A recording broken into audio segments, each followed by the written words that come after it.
What's up? I want to make a video on music production and the type of stuff that I've been working on for the last few years because I feel like when I tell people I've been producing music, they don't really understand what that means. And long story short, it means I'm just trying to produce music. I'm trying to create a single file that goes from writing to composing to arranging to mixing and mastering, and I want to do the whole thing by myself. And I would like to produce an output that meets some of, if not all of, the standards of music industry production. And what I mean by that is there are tons and tons of tricks of the trade that get used to produce the music that you've heard or listened to. Bands like Nirvana don't really sound that good on their own. Unfortunately, Nirvana was backed by billions of dollars in industry experience and tools and hardware in order to fit all of that noise and distortion in so that it was pleasurable for people to listen to. So I spend a lot of my time researching and learning those methods, mainly through YouTube and articles and really anywhere that I can get the information, in an attempt to make music that sounds big and boomy and all of these other words that we use to associate with like EDM music and stuff these days. So, with that said, nowadays music production mostly happens inside of a computer. It happens inside of a digital audio workstation, which we call a DAW for short. The DAW I use is called Ableton. It's used by people who are like more live DJ focused, things like that, mainly because of the way that it routes and sets up MIDI and stuff like that. What I have here is a basic template that I use. I deleted a bunch of stuff out that I wasn't going to use for this tutorial, and what we're left with is a MIDI bus, drums bus, a bass bus, and synth bus. And what the buses are just groups of two instruments. Like I have two bass lines here, I have two kicks and a drum track here, I have two synths here, and they're essentially all being treated the same in a form called bus mixing, which we'll talk about later. For now, all you need to know is I am using the MIDI bus, I know it looks like a lot, to send information to these audio tracks. So right now I'm going to send a MIDI signal, which has a quarter note on and off, to the kick drum. And what that's going to do is it's going to give us a kick drum sound. So this is your basic. I picked like the most basic kick drum sound I could find. It's 808 tone 1. Super basic sounding kick drum. Additionally, I'm going to send MIDI notes to a bass line. I'm going to send C and C sharp. Go ahead. I'm sending this to a 303, which is super common synth. You hear it on just about everybody's tracks, whether you know it or not. And as you can hear, super basic, not a lot of life to it. And like, yeah, maybe we can listen to this for, as long as we need to. I want to start to introduce music production elements now to make this sound bigger and fuller. So I've started off, as you can see, I have kick A and bassline A right now. Okay, I also have kick B and bassline B. Those are the ones that we're going to be working on and making them sound huge and fat or whatever. So I'm going to slowly change over. We're going to go from bassline, from set A to set B, and I'm just going to show you that they sound exactly the same right now. So here's bassline A, kick B, same thing, and we're going to move to bassline B and kick B. Same thing. There's no processing being done on either of those right now. Now I'm going to slowly start bringing in these production techniques to show you how the sound evolves into something much thicker, much fatter. So the first thing that we're going to start on is the kick. You see kick A here was the first one you heard, totally dry, nothing going on. Kick B on the other hand, kick B on the other hand has all of this processing. Right now you can see it's all turned off. You can see these are deactivated. And I'm just going to activate them kind of one by one and explain what's going on, right? So first off, my favorite thing to talk about, and I've mentioned a couple of times, is psychoacoustics. It's the study of sound waves and how they make you feel or perceive things differently. Like at a high level, I'm going to show you what I'm always talking about when I say that. Right now we have this 808 tone, right? which we can hear. Let's go back and get the 808s. 808s tone. So that's all it sounds. That's all it sounds like. Shit. Right. Now I'm going to layer it. I'm going to add another drum on top of it, but this time it's just going to be this click. You just hear that little click. Okay, so let's go back to playing our... Now I'm going to introduce that click just by unmuting it here. Ready? It sounds bigger all of a sudden, right? Kind of sounds like the speaker is clipping, but it's not. It's just a click I've added in. That's psychoacoustics telling your brain that the speaker is being pushed to its limit. This must be so loud, but it's not louder. It just has an additional click on it. In that same vein, what a lot of people do with their drum to make it sound even bigger is they create space. So right now you hear this kick drum, it's just hitting, you hear the click or whatever. I'm going to turn on this piece of software which adds color. It's called RC20. What I'm going to do is add color to it that makes it sound distorted, like as if the speakers are pressing against like a wall to kind of create space. Listen what happens when I turn this on. Dry.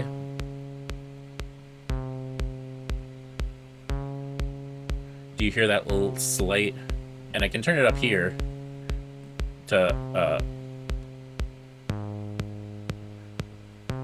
you hear the space it creates. Now if I mix it, it just creates this extra space. We'll turn it off again. See how it's kind of dead and flat.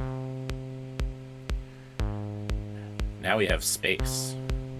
Additionally, I'm going to compress the signal, which is something just kind of makes everything sound a little louder.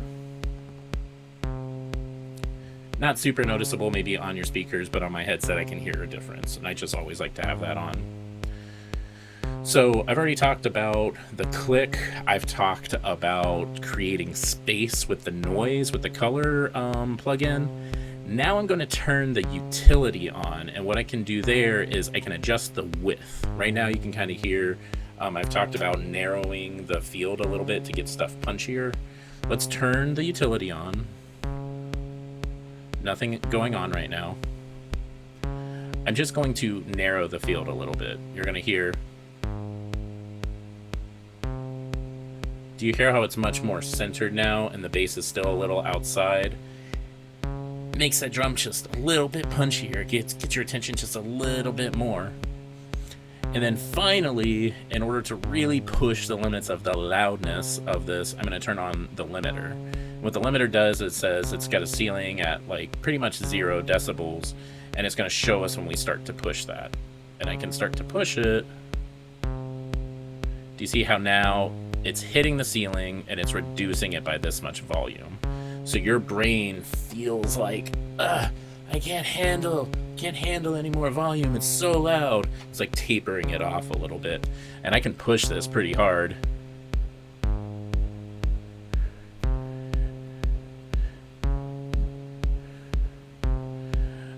And you can push it for style because you start to get distortion and stuff like that. So I'm going to do it just so that it kind of tickles it a little bit so the drum still sounds big.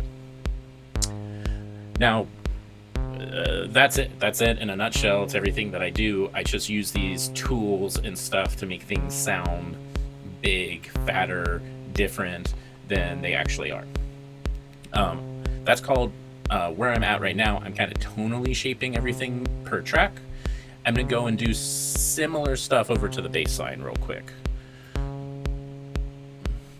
So bass line A is what we're using, completely dry. Bass line B, all of this.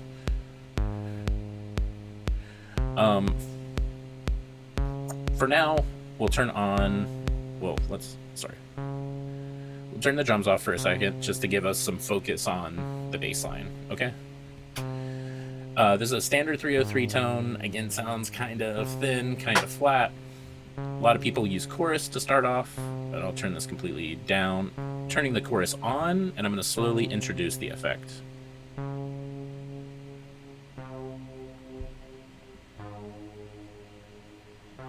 and we'll just do it totally wet. Do you hear how it's kind of multiplied a little bit? You hear it's fatter.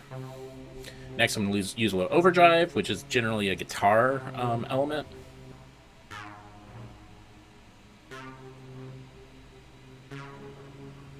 See, starting to sound a lot more vibrant in there, however you want to call it. Now I'm going to bring the drum back. Do you hear how much fuller it sounds just with chorus and overdrive? So now I'm going to show you one of my favorite tools that compresses, sidechain compression. Sidechain compression ducks the signal of one of the instruments whenever another instrument is present. What we're going to do here is whenever the kick drum comes in, we are going to duck the level of the bass line and then bring it right back up after the kick is done.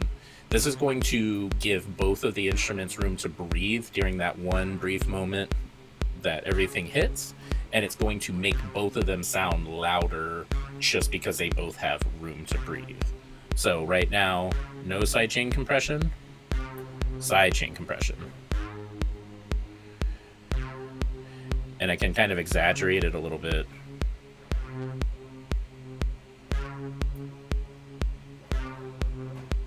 Do you hear how everything fits together? Watch what happens if I mute the drum. I'm going to send the drum to my mute track. Do you still hear the volume ducking in? Let's over-exaggerate it a little.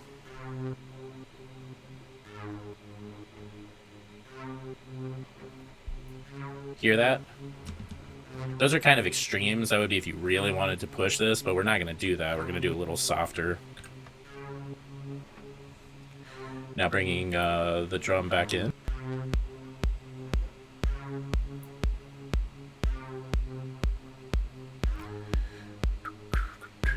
Now, similarly with the bass line, I'm going to turn the utility on, and I'm going to narrow the focus on that a little bit.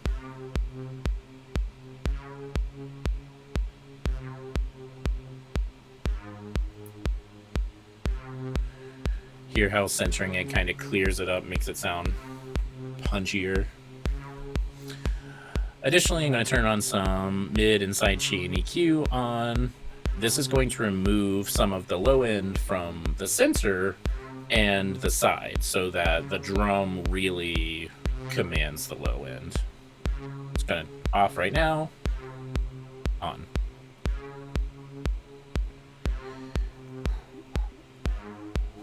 I don't know if you can hear that. You can definitely hear it on these headphones, but the bass line is now more like out here. This less in the center. That drum is dead center.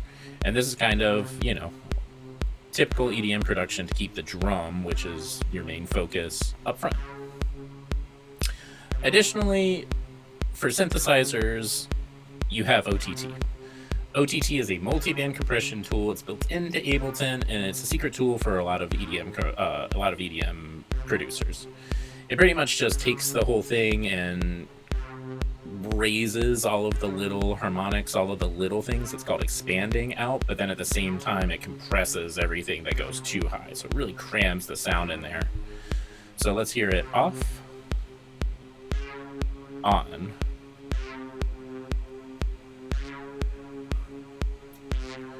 Do you hear how it's just a little bit more vibrancy? If we just solo this track, you can hear it has a lot more life. It's got a little pumping effect in it that even without the drum, you can kind of keep the beat. And then the drum back in.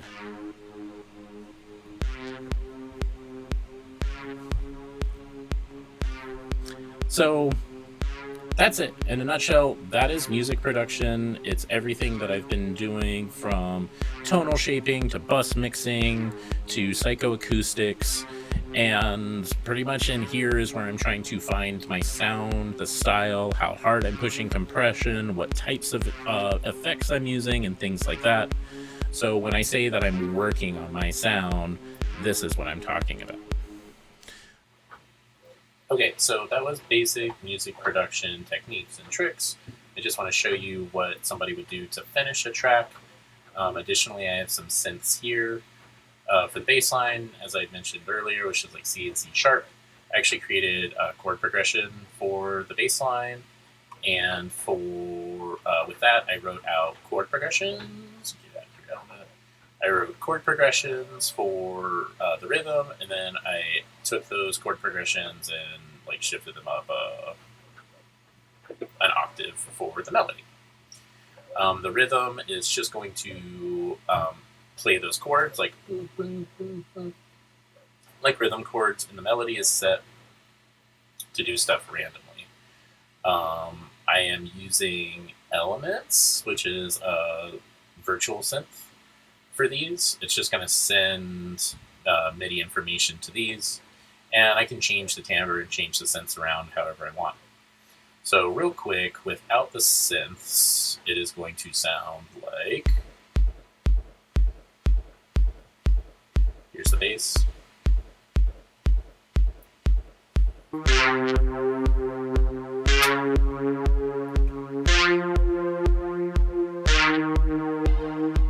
now we're going to bring in the rhythm chords.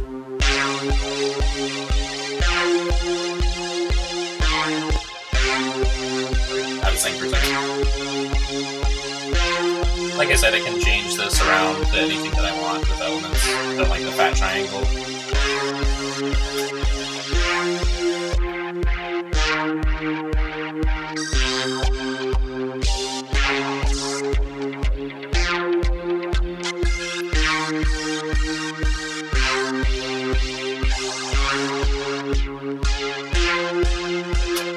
I like the sound of that. Pretty chill.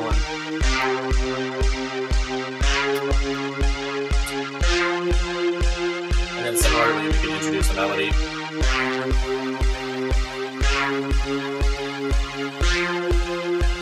Same thing, using Elements here, and just go.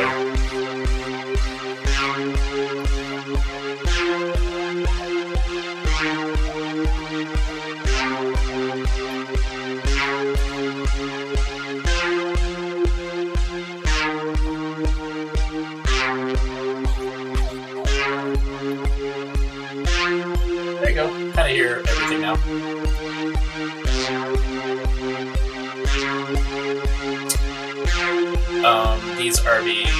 They each have their own thing going on, processing and stuff, and then they are being bus mixed, just like everything else here. Every compressor bring them together.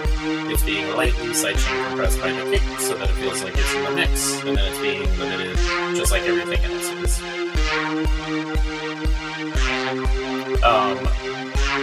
Now that I essentially have all of the buses where I want them to be, I'm going to move on to the mastering process.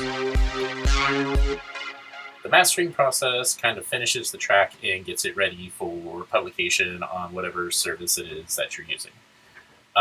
It's pretty much to bring everything to eat up the last bit of your headroom and to bring it into like music industry sound. And we do that by like boosting the low, cutting the mids, and then adding a lot of top end, which we call air.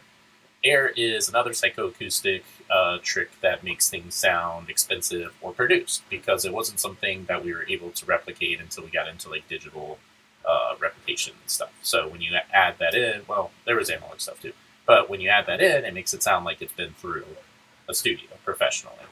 So let's hear everything.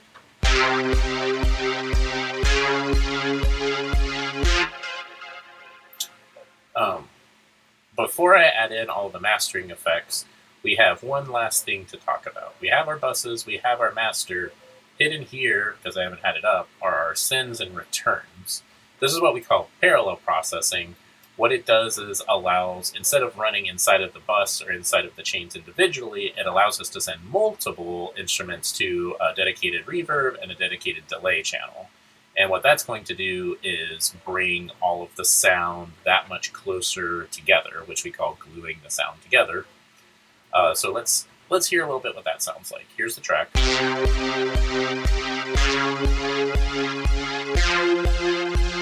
add a little bit more drum.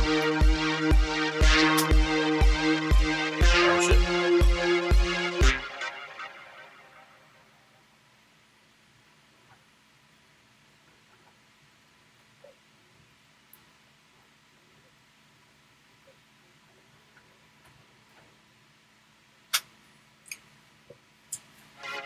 So that's pretty much it. That's basic music production. You got your drums, you got your bass line, you got your rhythm, you got your synths, your melody. I'd probably add in vocals or something like that, but I think that's like outside of the scope of this video for now. One last thing I want to do is add in some drums. Right now all we have is the kick. I have created some MIDI to bring in some clap, open hi-hat, rim, clap, open, jack and rim, jack and hi-hats pattern, rim shot, clap, and just a rim shot. And that's going to add some variation, some spice into it, keep things kind of going. I also, using a basic trick when I'm writing music, we'll hear again the chord progression. I like to do something called the first inversion, where I take the root note and move it up an octave.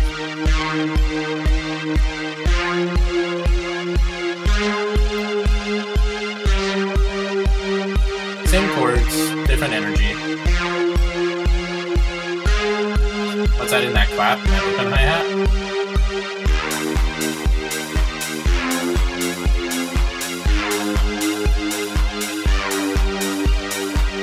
Starts on like a real track, right?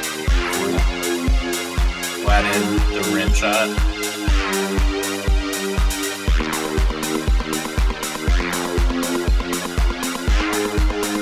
We'll move to my personal favorite, the jack and pattern. I can sit listen to this all day.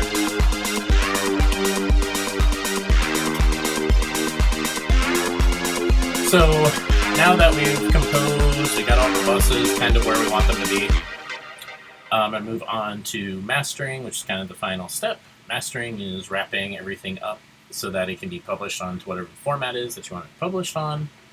I'm not going to get super in-depth here. We're just going to do some basic EQ, some stereo imaging, and limiting. We're not even going to use compressor or anything like that. Super basic mastering change just to show you how much that sound can go from amateur to producer in just that, or amateur to professional in just that last step. So here we go. It's the track one more time, full, everything going.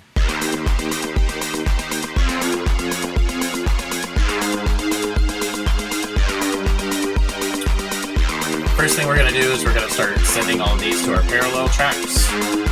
So drums, little fatter, little fatter, bass line, just a little fatter, synths,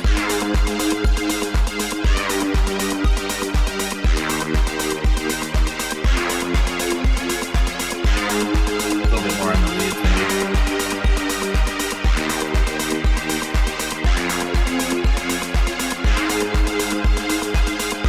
Sounds big and full. Now we're going to start turning on our mastering effects. First I'm going to turn on a limiter.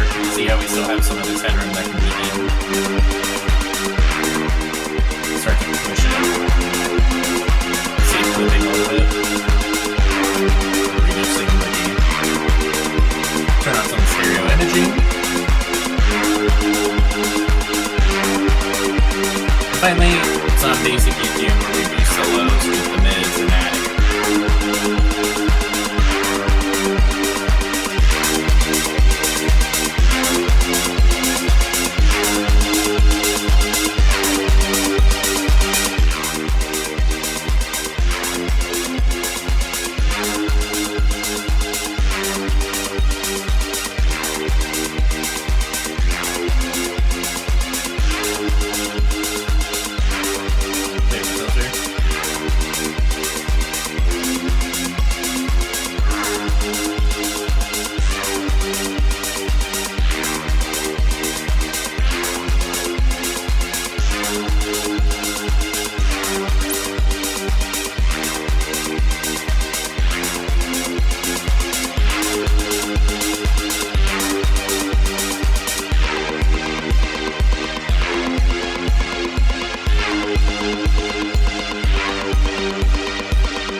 So, yeah, sounds much bigger, right?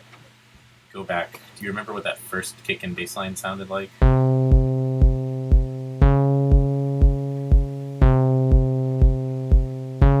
Lifeless and flat, right? And now we. Da, da, da, da, da.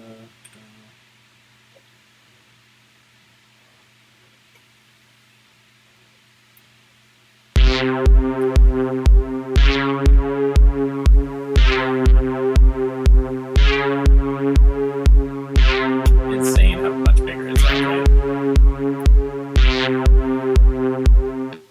So that's all I wanted to show you. That's everything. And this video is long at this point, but I'll edit it down and hopefully it's something that you enjoyed. Let me know if you have any questions. My next video is going to be like on my personal workflow and like my setup and how all of that works together.